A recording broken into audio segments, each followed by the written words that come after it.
Hello, everyone. We are live and recording. My name is Kelly Ann. I'm from Mysterious Galaxy, and I will be hosting tonight's event. Tonight, we are celebrating a very special book called Speculative Los Angeles. It is the debut title in a new city-based anthology series. This book is featuring 14 all-new stories with speculative sci-fi and paranormal themes centered around distinct LA neighborhoods as their settings. We are joined tonight by two of the contributing authors. We have Charles Yu and Sophie Liu. Charles is the author of 4 books, including his latest novel, Interior Chinatown, which won the National Book Award for Fiction.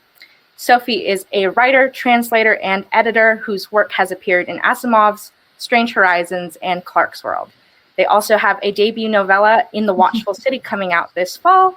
And last but not least, we are joined by our moderator, Denise Hamilton, who is the editor of Speculative Los Angeles. Before I pass this off to our lovely guests, I'll just go over some of the Crowdcast features for anyone who is new to Crowdcast and new to our events virtually. On the right-hand side, as you can see, we have our chat section where you guys are welcome to comment and interact with our authors. Below our video, there's a green buy signed copies of Speculative Los Angeles button, which will take you to the Mysterious Galaxy website so that you can purchase this lovely book. The really special thing about this book as well, too, is that it's not just signed by the 3 people you see here tonight, it's signed by all the contributors involved, which is super, super awesome, and very rarely does that ever happen with anthologies. So yeah.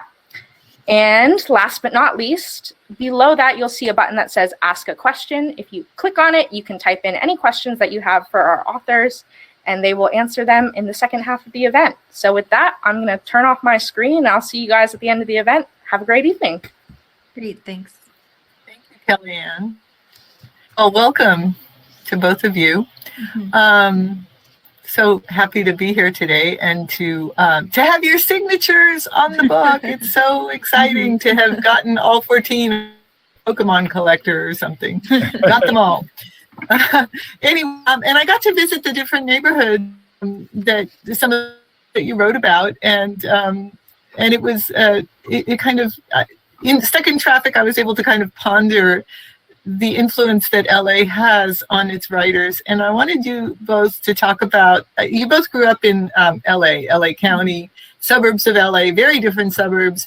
I think that your writing kind of reflects some of that. The suburbs, also the shadow of Hollywood, which even far away in the suburbs kind of casts its glittering, cold, shadowy allure on us all. And just the pop culture mashups of all the different communities in Los Angeles. And I was wondering, how does that affect your fictional landscapes and, your interior landscape when you sit down to write up in LA? Yeah, I guess for me, sorry, there's a little bit of feedback. Can you lower your volume? One of you has a little audio feedback. But yeah, there's I grew up in a suburb of Los Angeles. So I kind of didn't grow up in the city proper, but the suburb I was in was also really interesting because there's lots of Asian Americans. So I kind of grew up with, I didn't really see like representation on TV per se, but I was surrounded by people who kind of shared that cultural context with me.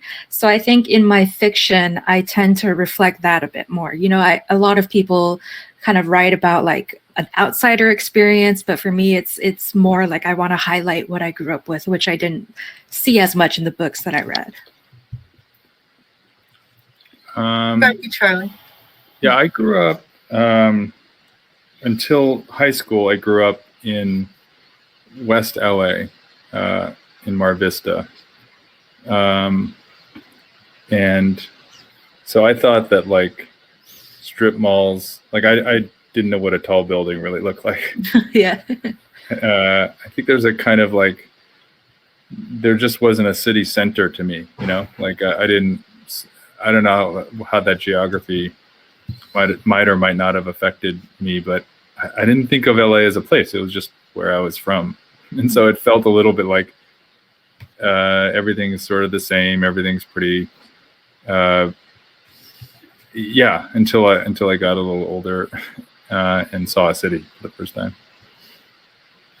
Yeah, that's interesting to the idea of LA. Like, it never felt like having a cohesive city. Like when I think of New York City, it's like, oh yes, there's a city center. There's this concept of the city. For Los Angeles, it's just so much spread. But I think what's cool about that is you have so many different communities spread out in all that area. And like, for me, I might be passing through the same physical spaces, but because my parents preferred using the Chinese businesses and networks and stuff like that, I'm moving through one cultural space, even though the physical space is shared by, a lot of different people.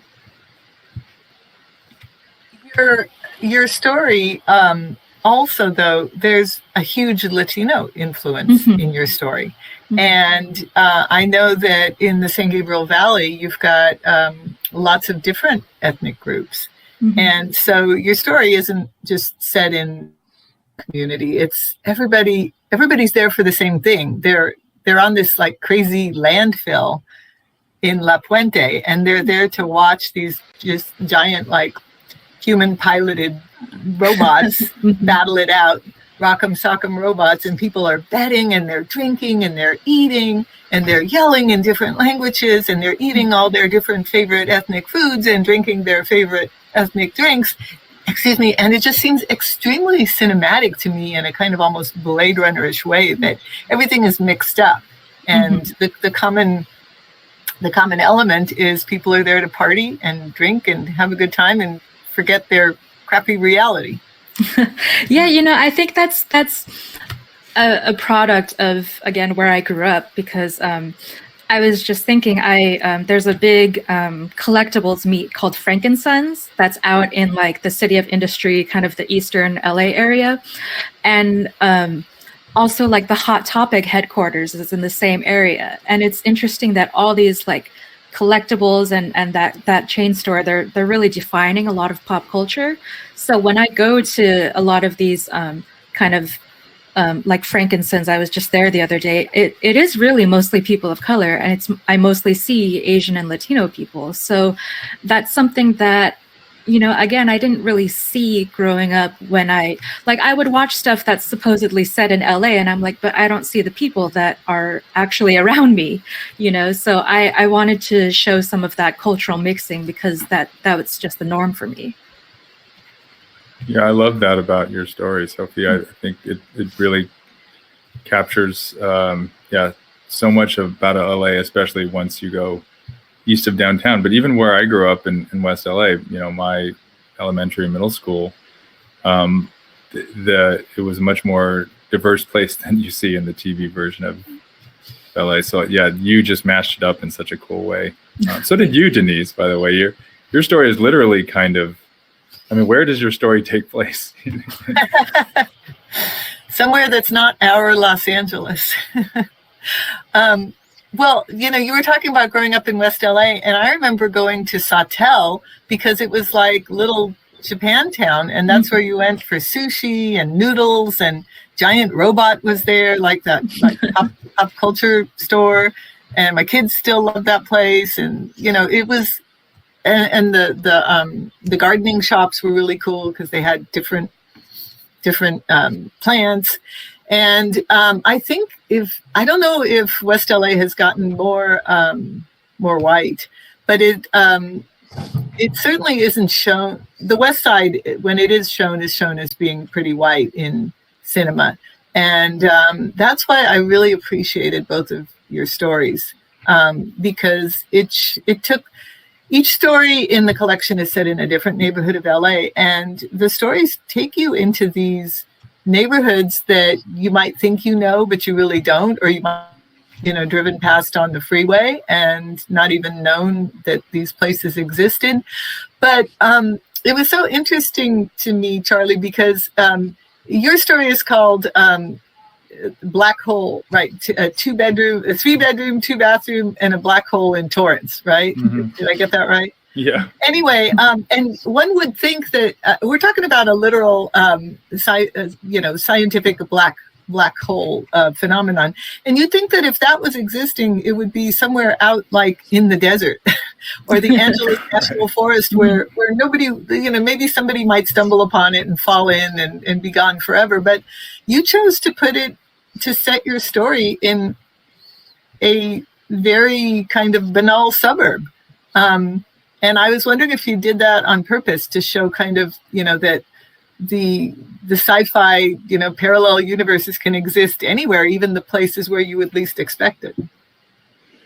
Yeah. I think, I don't know that I made like a deliberate choice, but that felt, I've lived in various suburbs over the years, and now I live in Irvine, which is like the spiritual capital of all suburbs. And I, something about being at like, in this kind of townhouse community at the little, with this tiny sort of pool that, in the backyard, it just felt like on some level, like that's the very edge of space and time. Like that's where we're right at the limit, I don't know, maybe I'm just too metaphysical about things, but when I stare at my cul-de-sac, I often think about like, where am I? What am I doing here? How did I get here? This sort of talking heads moment. So yeah, I think there was something that felt right about a black hole in suburbia. Yeah, it reminds me of, I set my story in the landfill because I didn't know it was there. Like I had been reading the book Garbology by Edward Humes, I believe it is. And that's talking about, the various garbage systems in the US. And he mentioned that like the largest landfill in the US possibly is the La Puente landfill, which serves a lot of Los Angeles. But you drive by it and you don't realize it's there because partly because the way they landscaped it, so it would be hidden. But it really struck me as very fascinating that there's such a complex system just hidden in the suburbs. Like you really wouldn't expect it. So that really fascinated me. And when I was growing up, I didn't really write stories that were set in where I grew up because I was like, oh, this is such a boring place. Like, it's a suburb. Like, what's so interesting about a suburb? But then once I left the area, like to go to school and mostly to go to school, I realized, oh, there is something very like distinct about this area that I don't see elsewhere. And it is interesting in itself. So, yeah. Yeah, that makes me think too of what you wrote in your introduction, Denise. I'd love to hear you talk about it, if you don't mind, how did this come to be, and what was your vision for this? Well, like the two of you, it's like you look at reality and your boring regular reality and the neighborhoods, and you just imagine like everything torqued just like 5 degrees out of our reality. And I think that's where these interesting stories are set. If you think, it does seem like I could just put my hand through this veil of time and space and be in another LA. And LA lends itself to that, number one, because of Hollywood, because of this is a city built on artifice, built on stolen land and stolen water. And we have always kind of recreated the city in our own image, in our own, what we wish it to be. I mean, LA is a fictional place. LA should not exist. There's no water here. And then when you add in you can stand on the beach and see the snow in the San Gabriel Mountains 40 miles away. It just seems like it's a science fiction fantasy place to begin with. So, I had been the editor of Los Angeles Noir and Los Angeles Noir, the classics, where we went and found, 14 stories to reprint by Raymond Chandler and James M. Cain and all those wonderful authors. And so I was thinking, okay, well, a trilogy, like there's another collection waiting there. it's kind of like it's in the black hole. It's sitting in torrents somewhere, just waiting to coalesce and come into existence. And so I was thinking, well, I do think LA is a fantastical place. So I talked to the publisher of Akashic Books, which is the publisher of speculative Los Angeles and the City Noir series, which is now has volumes in cities all over the world. And I said, how about if we do like dark fantasy noir or LA fantasy, sci-fi? And so they really liked the idea. And we were all kind of surprised that no one had done this before. There is a lot of science fiction set in LA. A lot of it is in film. So, but they said, well, we think we want to do like a whole new series, like speculative city series. But this will be like the Trial Balloon. We'll see how it goes. And we want to do it exactly the way we did LA Noir. We want you to find 14 writers and tell them each to pick to set their story in. And other than that, it should be sci-fi. It should be not our Los Angeles exactly. So, and of course, we wanted a mix of all kinds of genres and authors, and we didn't want 14 stories set in Hollywood. And I think the challenge was to show the diversity of the city on all its levels, and through the speculative prismatic lens of speculative fiction. And I'm so happy that wrote different stories, and they all have a personal spin on what it means to what speculative Los Angeles means to them. But I wanted to ask you guys, what is it that drew you to the genre to begin with? Because you clearly have some of the most inventive minds out there. You're writing outside the box for sure. What drew you to the genre? Actually, funnily enough, it was Charles. It was your book, How to Live Safely in a Science Fictional Universe. I read that in like 2014 before I had really gone into the industry, and it was the first time that like the story felt so familiar to me. Like the dad character, I was like, yeah, that's my dad. and it was really the first time that I really thought, oh, people are interested in these kinds of stories.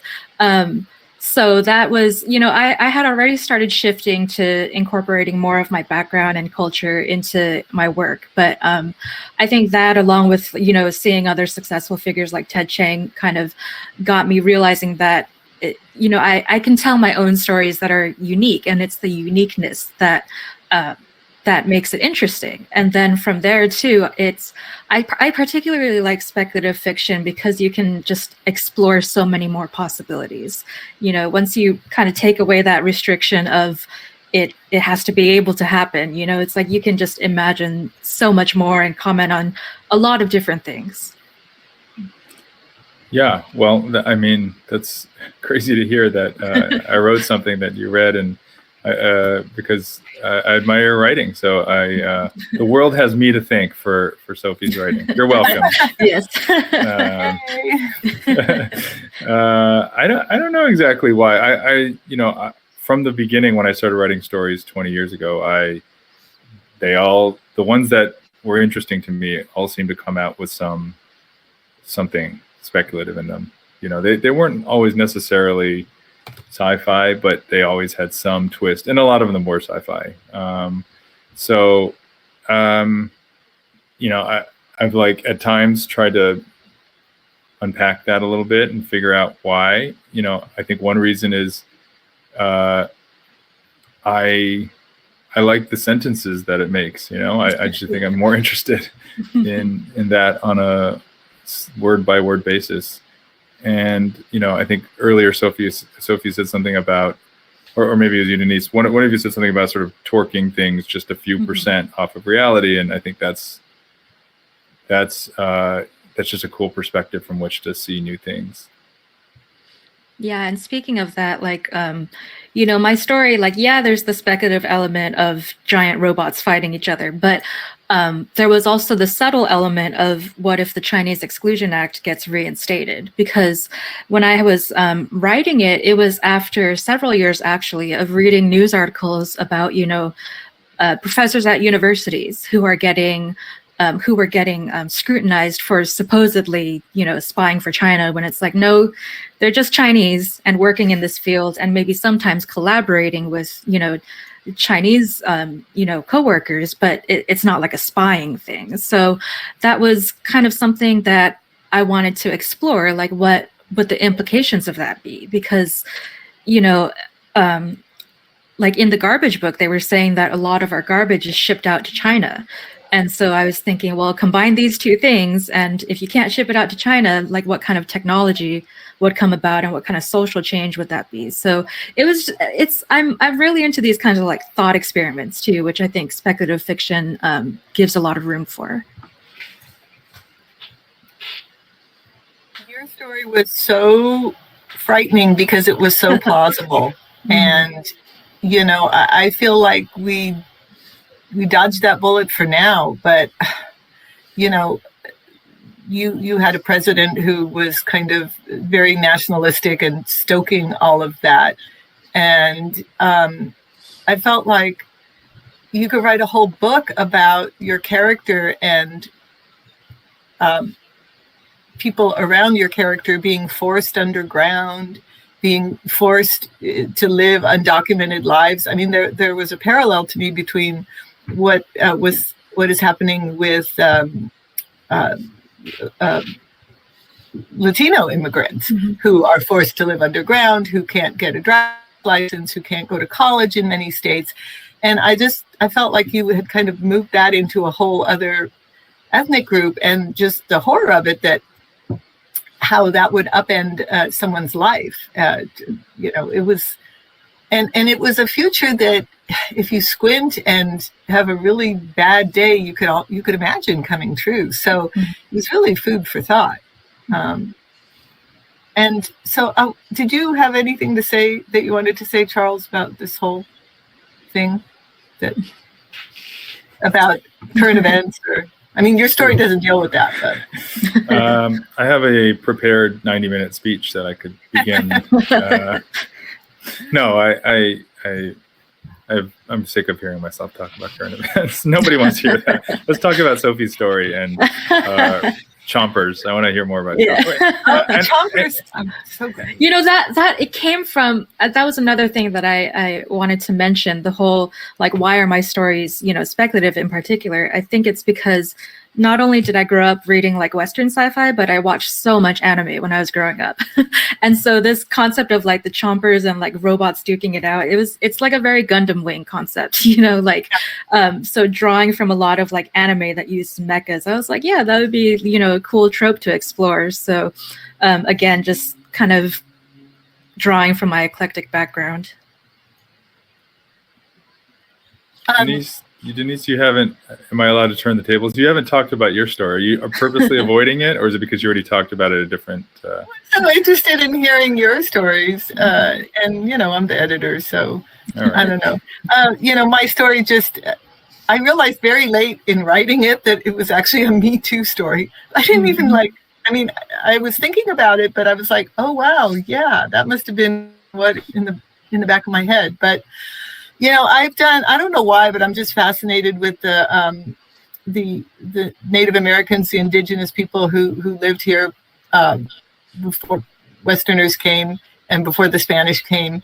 And I do a lot of running in the Santa Monica Mountains and stuff. And I just always think about what it was like when it was pristine, before we stole it, before we killed everybody. And I've read a lot of early histories of the era, and it was just not at all what we all learned in fourth grade history. In fact, it was just a huge lie. So it's just shocking, and I wanted to, and what was sad to me too was that the Native Americans of this area, they at the time they were called like the Gabrieleños or the Fernandeños, because that was the missions they were associated with. But that wasn't their real name. It was like even their names were stolen and taken away. So it's just, genocide was on my mind, sadly, at the time. But what I want to ask you too is, I don't know if you've been reading about like how Obama and Biden and all these military people are saying, "Oh yeah, there's UFOs. We don't know what to make of it, but there's UFOs." And then quantum mechanics, which plays into your story a little bit with black holes, Charlie. But it's like, how do you keep writing science fiction when the reality just keeps jumping ahead of you? And also speaking to you, Sophie, about the last 4 years of politics and scapegoating of various ethnic groups. I mean, that was reality. You didn't have to make that up. But it's weird how when you feel that like science fiction that you're writing becomes a little too real. Yeah, I think what's cool about science fiction is that like it has the ability to reshape reality. Like when I always come back to the example of the Star Trek communicators that inspired cell phones, So I just think that's a really cool element of sci-fi. And the fact that the world is stranger than any kind of fiction I could come up with is freeing in its own way, Like you don't have to think so much like, is this plausible, when you realize like, oh, maybe there are UFOs. Like I could go, completely wild with my story and it wouldn't even come close to reality. And I think the other cool thing is just, having grown up like with close ties to Caltech, because my dad got his PhD there. So just having this like science hub in Los Angeles, it's just, really, really cool to imagine things. Yeah, I know. I feel like I've wrestled with the thing that you're kind of pointing at, Denise, of world is too weird now. I can't write weird things because they'll be dated by the time they're published, or it just feels like it's not shedding any light on things when the world is surprising us more than this story will. So I'm not sure I have a good answer for it. Honestly, I feel like it does and will continue to like impact the kinds of things I think about. I do like, I still get really excited though when that does happen, right? When we're talking about UFOs or the thing in the news about muons, surprising the physicists. I'm like, well, that seems like a good thing. If they're admitting that like this is surprising, like that means there's a whole bunch more stuff that we have to figure out. I'd be really sad if like, yeah, we almost figured it out. We're like down to the last couple things, and so. I mean, in some ways, maybe we're entering a time where it'll just be really, I don't know, it'll just write nonfiction about the weird world that we live in. Yeah, and I think the other thing about science fiction too is that, like, of course, there's like concept stories, like what if a certain type of science is real or goes this way or that. But I think there's also so many opportunities to explore the emotional side of a story through using different symbols. Like I always remember Ken Liu had this flash fiction piece about this young boy who's communicating with his grandmother through like a crystal or something. And the crystal was just like, it literalizes the metaphor of their relationship through this kind of technology that doesn't exist. And so I think there's a lot of, metaphorical language that can be played with there, and to explore just the same human emotion across time and space. So I think in that sense, science fiction is limitless in how many stories it can tell. I think that's the case with your story too, Charlie, because, well, both of you, your stories are taking place in a non-realistic Los Angeles, and there's a lot of like flashbangs going on. But at its core, both your stories are about family not just family, but close personal relationships and love, and trying to reach out and connect with other people. So I think we're getting both in your stories. And how important was that for for each of you as you wrote? Yeah, I don't remember where the characters came from for my story, but I just knew that one of them, I wanted to really explore that she's navigating a lot of PTSD and like, coming out of a bad relationship, but still wanting to make that human connection and love and just, the metaphor of like, the Chomper, the robots, it seems like, you can't be hurt in that, but you can get hurt like very badly. So it seems like kind of like a metaphor for the relationship too. So yeah. Yeah, no, I loved that about it. I loved the kind of like brutal mecha violence and then this really tender relationship that's evolving throughout the story. It's such a great juxtaposition, and that's sort of what always interests me is this, in my story, is this kind of absurd, there's a black hole in their backyard, right? And but it's really just kids who, it's a dad who's basically feeling like, he is, I don't know if he's failing or if he's just feeling like, is he a good enough dad? And he's trying to stay close to his kids. I always go back to that. I mean, that to me, those relationships are, on some level, the only thing I really write about. The layers of all kinds of things get applied, and it wouldn't be interesting if I just wrote about that. But I feel like at the core of most of the things that I've written, that I've finished, that I stayed interested enough to keep working on to actually finish and publish them, it almost always, has a close family relationship or, or a marriage or some kind of, at its core. I don't know that, I've tried to write things that are just like concepts, but they stay pretty much that. They're just not it's like a chassis without an engine, it just doesn't have anything that's powering it. So without the emotional truths or the core to it. Yeah, for me. Yeah. Mm-hmm. Yeah. I think that's the case with the best fiction. Go ahead. I was just, I wanted to say that a lot of my stories too, I like to just try a familiar thing and change it a little bit and see how that would be different. Like with this story in particular, I kind of wanted to explore how, a love relationship between two women, it's often like a lot of people kind of have this sense of like, oh, it's, soft and feminine and all of that. But I wanted to explore like, well, what if this kind of relationship that people might see as soft, what if I actually put it in a really hard context? Like, what if it is brutal and it's not like, the stereotypes people have of like, women being in a relationship with each other. So I wanted to like take that kind of relationship and try a different angle of it. You succeeded. It's very raw and moving and, compelling. Should we see what the questions are? You have to open this up. I love short stories, and I'm really excited to read this. What is your approach to writing a short story?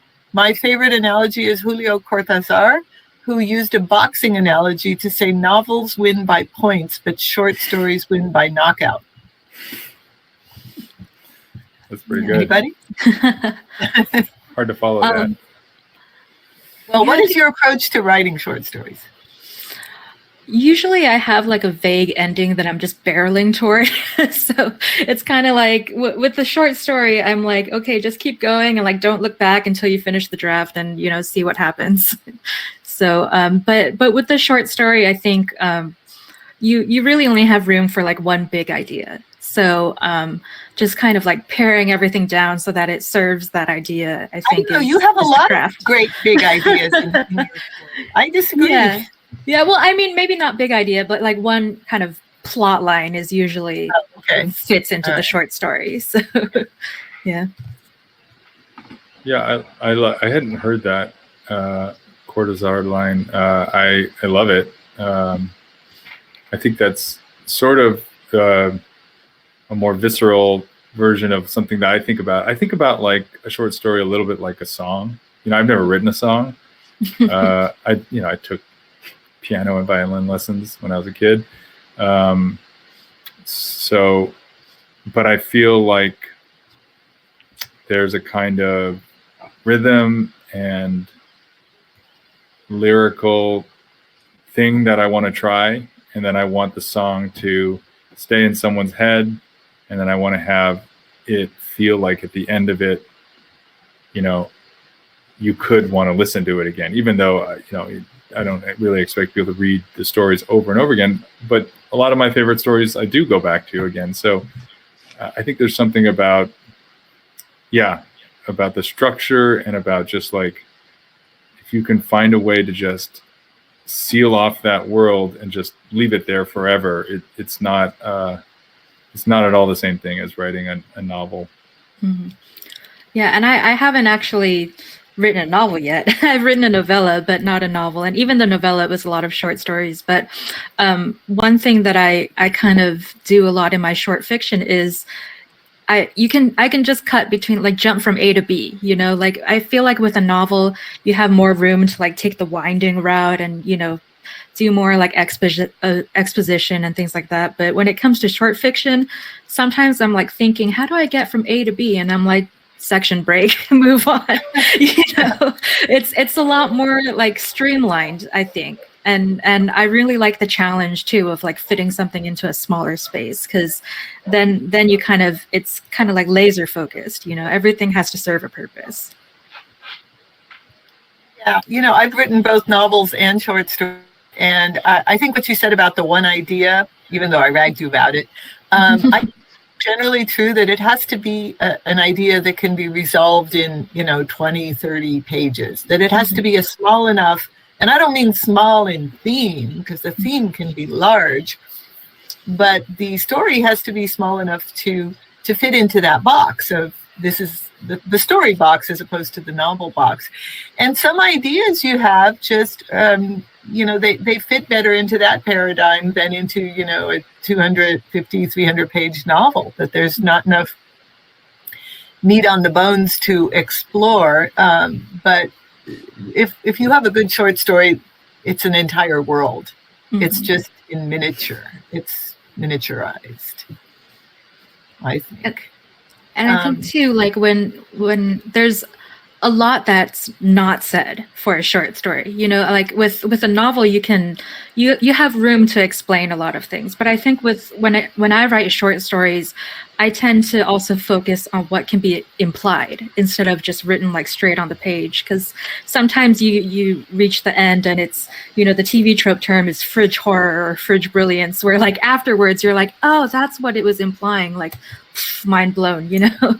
So I think there's a lot of room for you know, messing with what's not said in short fiction versus in novels. Everything has to be telescoped. Did you want to say something else, Charlie? No, I was just nodding my head. I agree with that. Okay. All right. Let's see what else we have here. What are some of your... what research did each of you need to do for your story? So mine, you already talked about that a little. Yeah, so. it was reading that garbage book and just being absolutely fascinated by it. Yeah, so mostly just reading that book and kind of extrapolating from it. I looked at a lot of real estate listings in West Torrance. I actually read a little bit about black holes. I mean, just to get some of the vocabulary and see if there are some concepts that would be fun to play around with, like what would actually happen as they were falling into it, you know, that sort of thing. And how that might spin out into a little bit more story. But yeah, for the most part, it was pure imagination. Someone once told me, who was a physicist, who said that like string theory is very much like science fiction. I think after you reach a certain level of complexity with science, it's just science fictional, Well, yeah, it has, because it's all theoretical, I think. What are some of your favorite recent reads? Besides each other's work, of course. Yeah. Well, I was going to say I loved Interior Chinatown. I tore through that one in like one sitting. Thanks. Yeah, I realized I framed out the book. It was there, and I didn't mean to do that. What have I been reading? I've been reading this book, The New Silk Roads, which is this kind of retelling of history from an us Eurocentric perspective. It's fascinating. I feel like one of the biggest many gaps in my knowledge is history. So I've been trying to read a little bit of history. Yeah, I picked up this book. I'm trying to see if I could find a link to it on. It's called the ELADATL, A History of the East Los Angeles Dirigible Air Transport Line. So I picked that up. I haven't finished reading it yet, but I love the concept, especially of, well, one, I just love the concept of Zeppelins and things like that. But, setting that in East LA, which is like, and having that diverse cast of people, I'm like, oh, this is like totally up my alley. And so I'm making my way through that one, and it looks promising. It's by Seshu Foster. He grew up in East LA, and I think he teaches either LAUSD or in a college somewhere. But I read that book and I loved it. He is a poet first and foremost, and the words just blow off the page. He's another one who's completely unique and not like anybody else. And if you want to read something like that, then I really recommend that book, which has just popped up on the side of your screens. He's utterly brilliant. I think he's a genius. I've been reading Mark Bittman's, he's a food writer, Animal, Vegetable, Junk. And it's all about, how our entire agriculture system needs to change if we are to survive. It's very dystopic what we're headed towards. It's just horrifying. And I recently reread The Water Knife by Paolo Bacigalupi, who's a fabulous science fiction writer. He also wrote The Wind-Up Girl. And his books always deal with like climate change and genetically patented seeds and AIs. And the Water Knife is about an assassin who's works for the water companies in a future where Texas and Arizona have imploded, and because there's no more water, and whoever controls the water controls life. And it feels 15 minutes into the future every time I read about the super drought. But he's another one who's really great at ripping the headlines out and spinning them into wonderful science fiction. I also really enjoyed Bone Shard Daughter by Andrea Stewart. That, normally I'm not really one for like epic fantasy, but that one I loved. Like, it's secondary world in a world where there's islands that move through the water, and it follows, multiple characters. But the thing that I thought was so fascinating was, so each person goes through the trepanning ceremony where they get a shard of their bone taken out of their skull, and those bone pieces can later be used to program and power like constructs, basically like robots. And so it was this secondary world fantasy, but then this magic system, it read like computer programming. And Andrea did some constructed language for that. And I was just fascinated by that idea of like a very organic, an organic basis for something that's as complex as computer programming. It was just really fascinating the way she depicted it.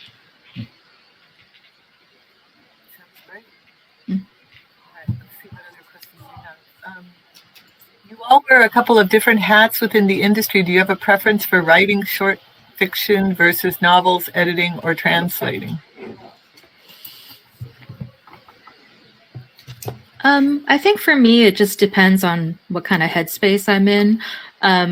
Translating is pretty like, I like doing translating because it's already written.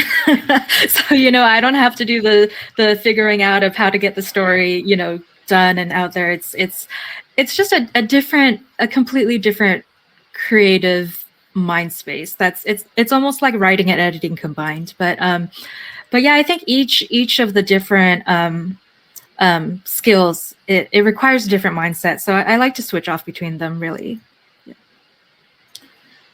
I haven't, I've written novels, short stories, and have, recently started doing TV and film.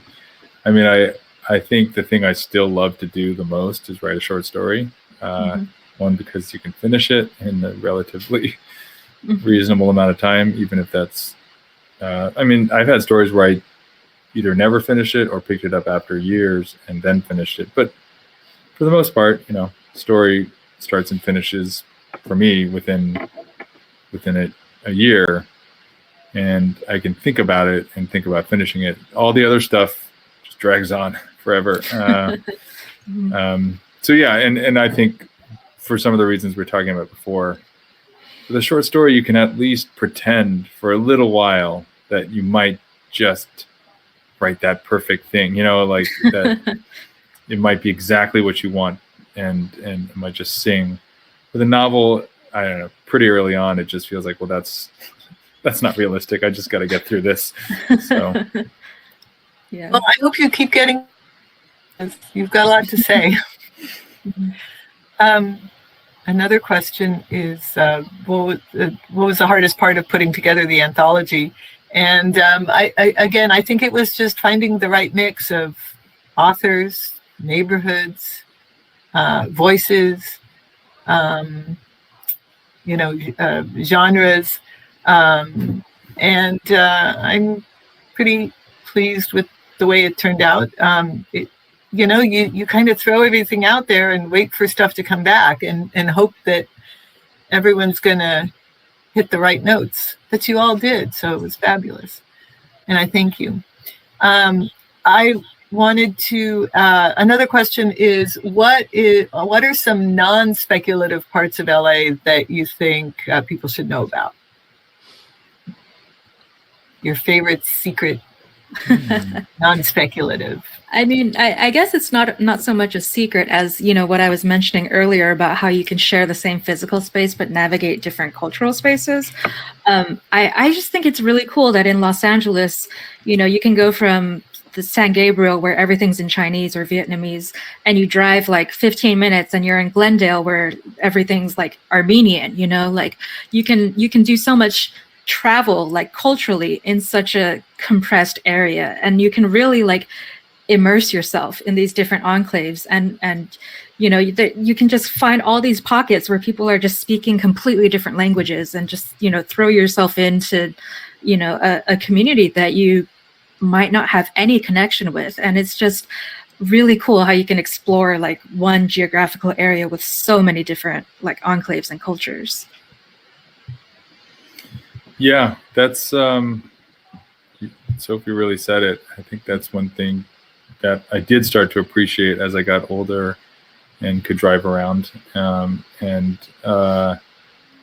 It's just hard to describe to, like when friends from out of town, especially like New Yorkers, I think, come for the first time. It's like, where should I stay? What should I do? And it's like, oh, well, you should probably stay for a few months, and you should get used to being in the car, and then try to drive around and have things accidentally happen, or like have a friend who lives in a place that you normally don't go, and then that friend will show you around, Highland Park or something, and you're like, oh, I never would have come here, or to this part of Pasadena, or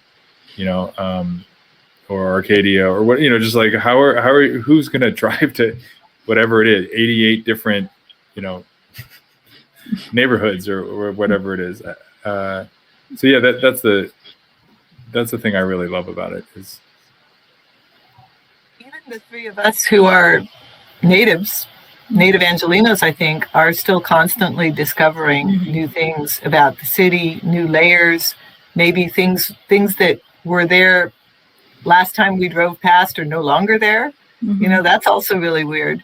My two favorite kind of magical LA places that actually do exist are the Tongva Sacred Springs on University High School campus in West Los Angeles. That is literally like this fenced off little area in the weeds behind these trees and dumpsters, where there is a bubbling spring where the water comes up from the ground, and there's a giant cypress tree there that was apparently planted, or so the legend goes, planted by the Spaniards as they were exploring and going up the coast to show people, to show who came afterwards that there was water there. And it's a sacred site of the Tongva. And you have to, they open it a couple times a year, and you can sit there and feel that you can't even barely hear the traffic anymore. You're just surrounded by this bubbling water and dragonflies and weird tiny little fishes and crawdads and things. And it's absolutely magical. And then the other place is Point Fermin Park, which is in San Pedro. It's on these palisades, on these cliffs overlooking Long Beach. And there used to be homes there at the edge of the cliffs. And in 1931, there was this terrible Long Beach earthquake that destroyed a lot of these hillside communities. And these houses basically slid 200 feet down and crashed in the surf. And you can still see like pieces of chimney and streets and roads. And it looks completely post-apocalyptic. But it's real. And there's one last place. Have you ever driven along Vista Del Mar in Playa del Rey and seen those neighborhoods that in Westchester that LAX took over when they were expanding? And the houses are all gone. They've been moved away, but the streets are there. The street lights are there. There's piles of sand. There's beach reeds and grasses pushing up through cracks in the sidewalk and in the asphalt. And every once in a while, there's a chimney that's still left behind. And that also looks really apocalyptic to me. Those are three like cool, weird, free places that you can go, and they're real, but they feel extremely like you're living in a science fiction universe. Oh, all right. Let's see if we have another question. Was that bar in the Santa Monica Mountains based on the old place or a real place? Okay, so there is a like restaurant bar called the Old Place in Calabasas. It's got all sorts of like weird old farm implements on the walls, and it's very, very rustic. It feels like if you were a gold miner in the 1800s, you might come down there. So maybe some of the idea came from that, but the place that I was envisioning was this cool bar that I wanted to exist.